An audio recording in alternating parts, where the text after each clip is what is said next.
नमस्कार army soldiers, आपके आज 30 जून सेकंड शिफ्ट का पेपर आपके सामने है। दोस्तों, जीके के जो भी प्रश्न पूछे गए हैं लेके आ चुका हूं मेरे वीरे, और जैसे ही थर्ड शिफ्ट फ्री होगी उसके भी प्रश्न आपके सामने लेके आ जाएंगे। ठीक है जी, फर्स्ट शिफ्ट की पूरी अपलोड कर दी है दोस्तों। और एक आपको खास बात बता दूं, इंपॉर्टेंट बात बता दूं, बात यह है कि जिनका भी आगे पेपर है कल परसों में, तो मेरे वीरे इन प्रश्नों को देखकर इन्हीं टॉपिक को आपको पढ़ के जाना है और इन्हीं टॉपिक के मैं नोट्स देने वाला हूं। ठीक है, व्हाट्सएप ग्रुप डिस्क्रिप्शन में है लिंक, या फिर मैं नंबर दे रखा हूं, वहां से व्हाट्सएप ग्रुप में जुड़ जाना। ये टॉपिक जैसे राष्ट्रीय उद्यान हो गए, ये तीनों सेनाओं पर वैसे यूट्यूब पर क्लास भी अपलोड कर दी मैंने, नृत्य वगैरह सब आप देख के जाना है। पहला प्रश्न देखो, भीमराव अंबेडकर वन्य जीव अभ्यारण्य यानी राष्ट्रीय उद्यान या अभ्यारण्य अपन कह सकते हैं, ये कहां पर है? एमपी मध्य प्रदेश में नया बना घोषित किया गया। मध्य प्रदेश के बाकी भी याद रख सकते हो, जैसे कूनो राष्ट्रीय उद्यान है, कान्हा राष्ट्रीय उद्यान है, कान्हा कूनो, संजय राष्ट्रीय उद्यान है, बांधव राष्ट्रीय उद्यान है, ये सब मध्य प्रदेश के हैं। आपको बता दूंगा अभी जस्ट आगे। ठीक है,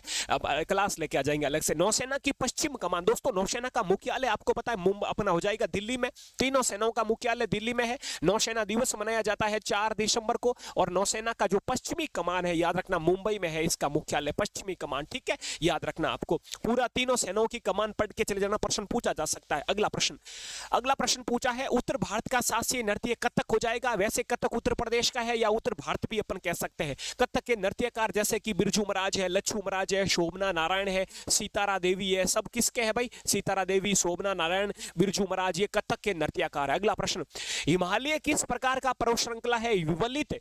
नवीन वलित पर्वत श्रेणी में आता है। याद रखना नवीन वलित पर्वत श्रेणी आपका यहाँ पर सही जवाब हो जाएगा वीरे। अगला, नौसेना किस क्षेत्र में कार्य करती है? आप सबको पता है भाई, नौसेना जल में ही काम करेगी, जलीय क्षेत्र में काम करती है, अपने दक्षिण भाग में काम करती है। आपको याद रखना प्रायद्वीपीय क्षेत्र में।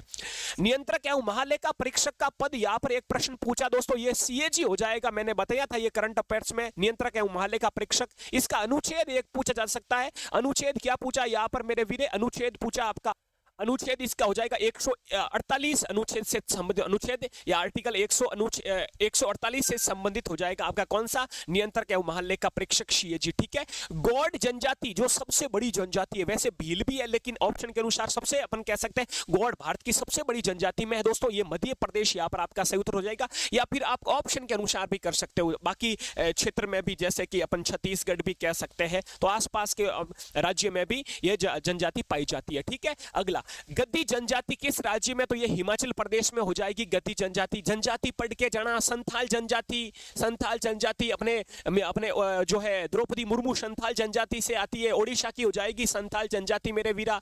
ठीक है, याद रखना आपको। और इसी प्रकार सिक्किम की लिंबू लेपचा, याद रखना ये लिंबू ये कहां की है? सिक्किम की जनजाति है, आपको याद रखना है मेरे वीरे। अगला प्रश्न, ये जनजाति वाला, चलो मैं शाम से पहले जिसका एग्जाम है शाम से पहले मेरे वीरे जनजाति वाला टॉपिक लेके आ जाऊंगा, जिनका कल एग्जाम है पढ़ के चले जाना। 1857 की क्रांति में झांसी से नेतृत्व किसने किया? झांसी से भाई रानी लक्ष्मीबाई ने किया, आप सबको पता है।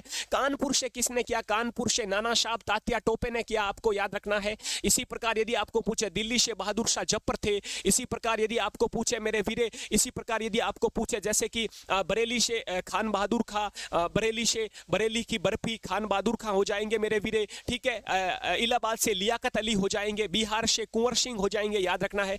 दिया सलाई आत्मकथा पुस्तक से प्रश्न पूछा लेकिन हार्ड पूछा मेरे वीरे। मुंशी प्रेमचंद की तो ये पूछी पुस्तक है, महात्मा गांधी की तो अब की बार धरी रह गई। अब देखो आगे अगली शिफ्टों में पूछी जा सकती है, लेकिन यहाँ पर दिया सलाई पूछा है। कैलाश सत्यार्थी यानी कि दिया सलाई इनकी आत्मकथा है, याद रखना है, पुस्तक है। संवैधानिक उपचारों का अधिकार अनुच्छेद 32 के अंतर्गत आता है। संवैधानिक उपचारों का अधिकार, ये आपको याद रखना। ये मैंने मैराथन क्लास में ये प्रश्न था आपके, तो ये दो भी मेरे को प्रश्न बने, तीन के बाद 4, 5, 6, 7, 8, 9, 10, 11 प्रश्न मिले मेरे दोस्तों से। 15 में से 11 लगभग ये प्रश्न है, और लगभग इजी सा पेपर है, इतना हार्ड भी नहीं है। तो ये आपको इसके आधार पर अपनी अगली शिफ्ट वाले तैयार करके जाए। ठीक है भाई, तो फर्स्ट शिफ्ट का अपलोड हो चुका, दूसरी का हो चुका, जस्ट तीसरी का आते ही अपलोड कर दूंगा। बाकी अपन 10 तारीख तक ऐसे ही जो प्रश्न पूछे जा रहे हैं आपके लिए लेके आता रहूंगा, और उनसे रिलेटेड टॉपिक भी कवर करवाता रहूंगा। ठीक है, अपना ख्याल रखें। जय हिंद, जय भारत मेरे शूरवीरों।